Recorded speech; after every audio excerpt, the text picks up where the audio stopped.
Nylon मांजाने एकाचा गळा कापला गेला, मात्र अनर्थ टळला। जनजागृती करून देखील नायलॉन मांजाचा सर्रास वापर, घराकडून दुकानाकडे निघालेल्या युवकाचा गळा कापला गेल्याने अनेकांमध्ये उडाली खळबळ। मकर संक्रांतीचा सण उत्साहाने साजरा केला जातो, पण पतंगांच्या मांजामुळे होणारे अपघात चिंतेचा विषय आहे। तळोदा येथील घटनांमध्ये मांजाने गळा चिरल्याने गंभीर दुखापत झाल्याचे वृत्त आहे। पतंगाच्या मांजाने गळा कापला, तळोदामध्ये काय घडलं? पतंगांच्या मांजाने दुखापत झाली। पतंगांच्या मांजाने एका इसमाचा गळा चिरल्याची धक्कादायक घटना तळोदात घडली आहे। गुरुवारी असल्याने घरून दुकानावर जात असताना एका पतंगाचा मांजा गळ्यात अडकला आणि गळ्यावर खोल जखम झाली। सुदैवाने बाईकवरून पडून वगैरे जास्त मोठी दुर्घटना झाली नाही। मिळालेल्या तळोदाच्या बद्री कॉलनी येथे राहणारे असलम पिंजारे हे काल गुरुवारी घरून दुकानाकडे जात असताना दुपारी वेळी 2च्या दरम्यान बद्री कॉलनी एका मोकळ्या मैदानात लहान पोरं पतंग उडवत होते।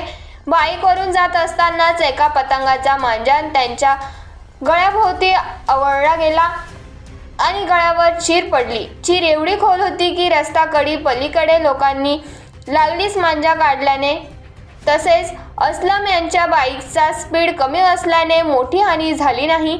पतंगांसाठी नायलॉन मांजा वापरला तर गुन्हा दाखल करणार, तळोदा शहर पोलिसांचा इशारा। मकर संक्रांत सणाच्या पार्श्वभूमीवर नायलॉन मांजा वापरू नये म्हणून पोलिसांच्या वतीने शहरात ध्वनिक्षेपकाद्वारे जनजागृती करण्यात आली। आतापर्यंत नायलॉन मांजामुळे सुमारे 20 जण जखमी झाले आहेत। नायलॉन मांजा वापरणारे आणि विक्रेत्यांवर गुन्हा दाखल करण्याचा इशाराही पोलिसांनी दिला। आतापर्यंत 50 जणांवर गुन्हे दाखल केले आहे, त्यापैकी 6 जणांवर कलम 110 अंतर्गत सदोष मनुष्यवधाचा प्रयत्न करण्याचा गुन्हा देखील नोंदवण्यात आला आहे। पतंग उडवण्यासाठी चिनी दोरा किंवा चिनी मांजा वापरू नये, तळोदा पालिकेचे आवाहन।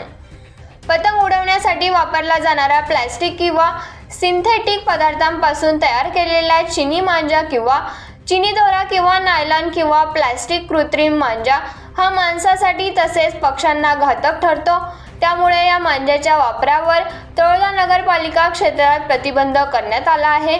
पतंग उडवण्यासाठी तीक्ष्ण धातू किंवा काच घटक किंवा चिकट पदार्थ तसेच धागा मजबूत करणारा पदार्थ नसलेला केवळ सुती धागा वापरण्यास परवानगी आहे। सदरील बटरी कॉलनी आणि विक्रमनगर मी बाईकवर जाताना माझ्या गळ्याला एक दोरा टाकला आणि ते जास्ती काही झाला नाही, म्हणून सर्व नागरिकांना विनंती आहे की आपल्या परिवारावर लक्ष द्यावे।